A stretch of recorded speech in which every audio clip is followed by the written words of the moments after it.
Est-ce que j'ai vécu à Perpignan? Oui, quand j'étais tout petit, j'ai habité dans un... On le voit dans une vidéo, alors j'ai oublié le nom de la vidéo. Vous savez, c'est la vidéo où on commence et on est dans un marché et j'achète un jeu à la mort. Enfin, Seb déguisant à la mort. C'est Astérix? Non, c'était pas si tôt.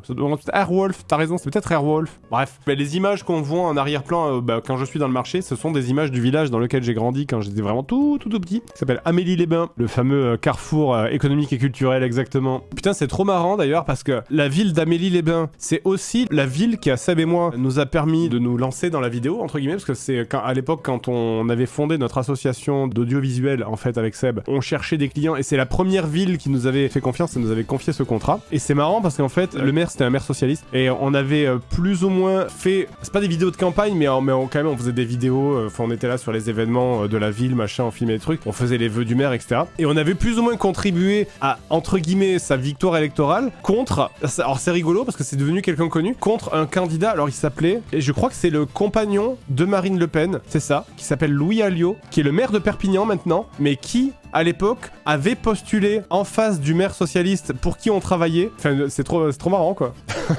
Qui est donc le maire de Perpignan, mais qui, alors, je sais plus si c'est son compagnon ou son ancien compagnon, j'en sais rien. Ah, c'est l'ancien compagnon, d'accord. Littéralement, Seb et moi, nous étions rempart contre l'extrême droite, du coup. Avant que ça soit cool. JDG, hein, joueur de gauche. Non mais le monde est petit quoi. Et en même temps, quelque part, si lui nous avait pas donné notre chance, il y aurait jamais eu JDG. Puisque finalement, c'est grâce au contrat qu'il nous a filé qu'on a pu commencer à faire de la vidéo, qu'on a pu acheter du matériel, qu'on a pu se faire la main, etc. Mais on en a fait un putain des merdes. Je me souviens qu'on avait acheté exprès une grosse caméra qui ne servait à rien. Elle était pleine de vide. Que j'avais acheté avec mes sous d'ailleurs, parce qu'on n'avait pas d'argent à l'époque. Et que vous voyez des fois apparaître dans les vidéos, parce que quand on a besoin de filmer Seb, qui est lui-même en train de filmer, c'est la caméra qu'on met. Voilà, hop, ça ressemble à ça. Canon XM2. Et c'est une toute petite caméra. C'est une caméra, elle est comme ça, quoi, en fait. Donc ça, c'était la caméra avec laquelle on a commencé les JDG, qui était encore une caméra à mini cassette, à mini VHS. On avait acheté plus tard une caméra qui était quasiment la même chose. En termes de puissance, c'était vraiment la même chose, sauf qu'elle était 3 fois plus grosse. Et qui se portait à l'épaule, juste pour qu'on ait l'air crédible, qu'on ait l'air de gens officiels, et moins de fraude, en fait. Vous savez, la blague, vous avez très, très souvent entendu faire la blague de « C'est France 3 !» avec un accent du Sud et une voix de vieux. Et bien, chaque fois qu'on arrivait sur un événement pour filmer, qui est-ce qui voyait les gens, les vieux qui allaient sur la fête de la saucisse ou le bal des pompiers? Ben ils voyaient juste France 3 local, quoi. En fait, c'était France 3 Télé Perpignan, France 3 Pays Catalan. Et donc c'est pour ça que on avait acheté cette grosse caméra juste pour avoir l'air un petit peu crédible, en fait. Et en vrai, l'apparence ça compte de fou. Mais oui, exactement. Attends, est-ce que je vous l'avais montré ça? Le rallye du Val-Espire de 2008. C'était l'année d'avant qu'on fasse JDG. Donc ça c'est moi, c'est des images moi et Seb on avait fait. Les grosses bagnoles, les vroom vroom, la tuture. Ah, on faisait des attention. Alors que ça allait pas super vite. Mais on mettait des effets un peu cool pour que ça ait l'air vachement impressionnant. Je me souviens que je m'étais inspiré des scènes cinématiques de Road Rash sur PlayStation 1. Je vous en parlais, le maire de la ville, on le voit furtivement, il est là. Donc tout ça pour dire que, à cet événement, alors que c'était en été et qu'on crevait de chaud, on s'était fait faire des vestes un peu pro, genre en mode gilet reporter avec marqué presse et tout, juste pour, pour avoir l'air un peu crédible. Parce que sinon c'était vraiment en permanence, non mais vous êtes qui, dégagez, cassez-vous.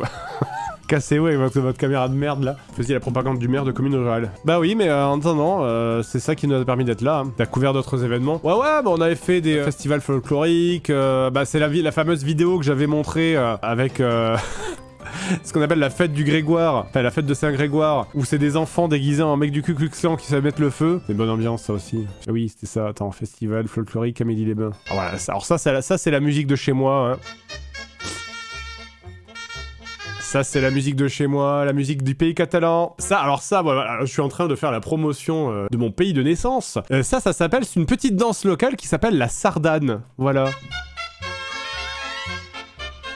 C'est très facile à danser et j'en ai moi-même fait quand j'étais petit. Et donc, il y avait ce truc où, en fait, ils doivent esquiver des taureaux et sauter par-dessus. Voilà. Et puis, ah oui, à un moment, ils attachent un gros et puis il faut faire en sorte que la vache lui fonce sur le gros. Voilà. C'est vrai, on attache un gros et puis... et puis après, le gros il est constant. Et c'est là où à la fin il y a ce truc là, qu'on appelle le Saint-Grégoire, hein, du coup, mais j'avais déjà montré, c'est un petit retour dans le passé, dans le village de mon enfance du coup. Où à la fin, donc en gros, voilà, on met des... on fait brûler des idoles et on danse tous ensemble, là, voilà. Et puis comme on rigole bien, on s'est rigolé quand même. On savait rigoler dans le sud, que tu vois. C'est pas, on n'est pas coincé du cul comme vous, là, dans le nord, là.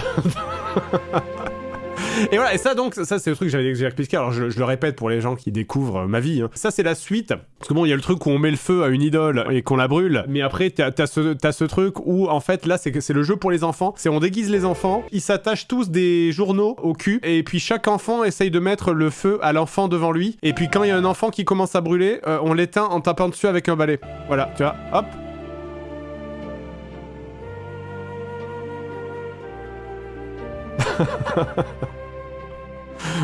Ah mais vous voyez, ça après voilà, on devient des vrais hommes, hein, c'est pas... pas comme vos trucs là.